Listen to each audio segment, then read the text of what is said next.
ಪ್ರಿಯ ಸ್ನೇಹಿತರೆ, ಜೀವನದಲ್ಲಿ ನಾವೆಲ್ಲರೂ ಯಶಸ್ಸನ್ನು ಬಯಸ್ತೇವೆ. ಆದರೆ ಯಾರಿಗೂ ಸೋಲು ಬೇಕಾಗುವುದಿಲ್ಲ. ಒಂದು ತಪ್ಪು ಮಾಡಿದರೂ ನಾವು ನಮ್ಮನ್ನೇ ದೂಷಿಸುತ್ತೇವೆ. ನನ್ನಿಂದ ಆಗೋದಿಲ್ಲ ಎಂದು ಹಿಂದೆ ಸರಿಯುತ್ತೇವೆ. ಆದರೆ ಒಂದು ಸತ್ಯ ನಿಮಗೆ ಹೇಳಬೇಕಾಗಿದೆ. ಯಶಸ್ಸಿನ ಮಾರ್ಗದಲ್ಲಿ ತಪ್ಪುಗಳು ಅನಿವಾರ್ಯ. ಇದು ಕಾರ್ತಿಕ್ ಎಂಬ ಯುವಕನ ಕಥೆ. ಕಾರ್ತಿಕ್ ತುಂಬಾ ಕನಸುಗಳಿದ್ದ ಹುಡುಗ. ದೊಡ್ಡವನಾಗಿ ಏನಾದರೂ ಸಾಧಿಸಬೇಕು ಎಂಬ ಆಸೆ. ಆದರೆ ಅವನಿಗೆ ಒಂದು ದೊಡ್ಡ ಸಮಸ್ಯೆ ಇತ್ತು.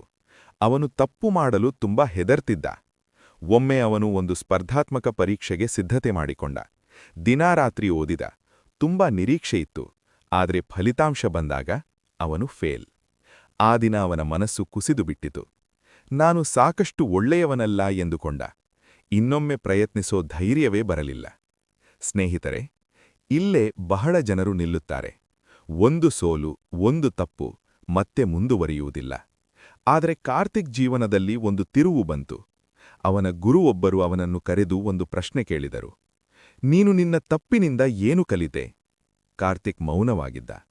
ಆಗ ಗುರು ಹೇಳಿದರು, ತಪ್ಪು ಮಾಡಿದವನು ಸೋತವನಲ್ಲ, ತಪ್ಪಿನಿಂದ ಕಲಿಯದವನೇ ನಿಜವಾದ ಸೋತವನು.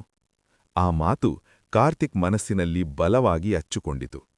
ಅವನು ಮತ್ತೆ ತನ್ನ ಪ್ರಯಾಣ ಶುರು ಮಾಡಿದ. ಈ ಬಾರಿ ಅವನು ಕೇವಲ ಓದುವುದಲ್ಲ, ತನ್ನ ಹಿಂದಿನ ತಪ್ಪುಗಳನ್ನು ವಿಶ್ಲೇಷಿಸಲು ಶುರುಮಾಡಿದ. ಎಲ್ಲಿ ತಪ್ಪು ಮಾಡಿದೆ? ಯಾವ ವಿಷಯದಲ್ಲಿ ದುರ್ಬಲತೆಯಿದೆ? ಸಮಯವನ್ನು ಹೇಗೆ ಉತ್ತಮವಾಗಿ ಬಳಸಬಹುದು? ಪ್ರತಿ ತಪ್ಪನ್ನು ಒಂದು ಪಾಠವಾಗಿ ನೋಡಲು ಶುರುಮಾಡಿದ. ಮತ್ತೆ ಪರೀಕ್ಷೆ ಬರೆದ. ಈ ಬಾರಿ ಅವನು ಪಾಸಾಗಿದ್ದ ಮಾತ್ರವಲ್ಲ, ಅತ್ಯುತ್ತಮ ಅಂಕಗಳೊಂದಿಗೆ ಯಶಸ್ಸು ಕಂಡ. ಸ್ನೇಹಿತರೆ, ಈ ಕಥೆ ನಮಗೆ ಒಂದು ಮಹತ್ವದ ಪಾಠ ಕೊಡುತ್ತದೆ. ತಪ್ಪುಗಳು ನಮ್ಮನ್ನು ಕೆಳಕ್ಕೆಳೆಯುವುದಿಲ್ಲ, ಅವು ನಮ್ಮನ್ನು ಮೇಲಕ್ಕೆ ಎತ್ತುತ್ತವೆ. ನಾವು ಅವುಗಳಿಂದ ಕಲಿತರೆ ಮಾತ್ರ. ನಾವು ಬಹಳ ಬಾರಿ ತಪ್ಪು ಮಾಡಿದಾಗ ನಾಚಿಕೆ ಪಡುವೆವು. ಇತರರು ಏನು ಹೇಳುತ್ತಾರೆ ಎಂದು ಹೆದರುತ್ತೇವೆ. ಆದರೆ ನೆನಪಿಟ್ಟುಕೊಳ್ಳಿ, ಪ್ರತಿ ಯಶಸ್ವಿ ವ್ಯಕ್ತಿಯ ಹಿಂದೆ 1000 ತಪ್ಪುಗಳಿವೆ. ಎಡಿಸನ್ 1000 ಬಾರಿ ವಿಫಲವಾದ ನಂತರ ವಿದ್ಯುತ್ ದೀಪ ಕಂಡುಹಿಡಿದ.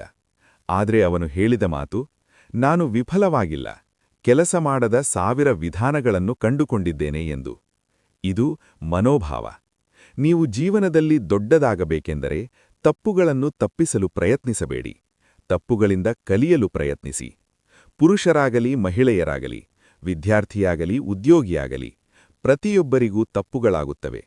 ಆದರೆ ಪ್ರಶ್ನೆ ಇದು, ನೀವು ಆ ತಪ್ಪಿನಿಂದ ಕಲಿಯುತ್ತೀರಾ ಅಥವಾ ಅದನ್ನೇ ನೆನೆಸಿ ನಿಂತುಕೊಳ್ಳುತ್ತೀರಾ? ಇಂದು ನೀವು ಒಂದು ನಿರ್ಧಾರ ತೆಗೆದುಕೊಳ್ಳಿ.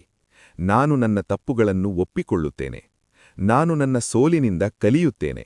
ನಾನು ಮತ್ತೆ ಪ್ರಯತ್ನಿಸುತ್ತೇನೆ. ನಾನು ಎಂದಿಗೂ ಕೈಚೆಲ್ಲುವುದಿಲ್ಲ.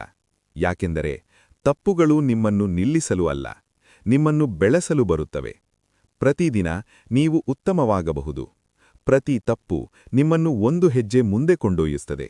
ಒಂದು ದಿನ ನೀವು ಹಿಂದಿರುಗಿ ನೋಡಿದಾಗ ಹೇಳುತ್ತೀರಿ, ನನ್ನ ತಪ್ಪುಗಳೇ ನನ್ನನ್ನು ಇಲ್ಲಿ ತಂದು ನಿಲ್ಲಿಸಿವೆ. ಕೊನೆಯ ಮಾತು, ತಪ್ಪುಗಳನ್ನು ಭಯಪಡಬೇಡಿ, ಅವುಗಳನ್ನು ಸ್ವೀಕರಿಸಿ, ಕಲಿಯಿರಿ, ಮುಂದುವರಿಯಿರಿ. ಯಾಕೆಂದರೆ ನಿನ್ನ ತಪ್ಪುಗಳೇ ನಿನ್ನ ಅತ್ಯುತ್ತಮ ಗುರುಗಳು.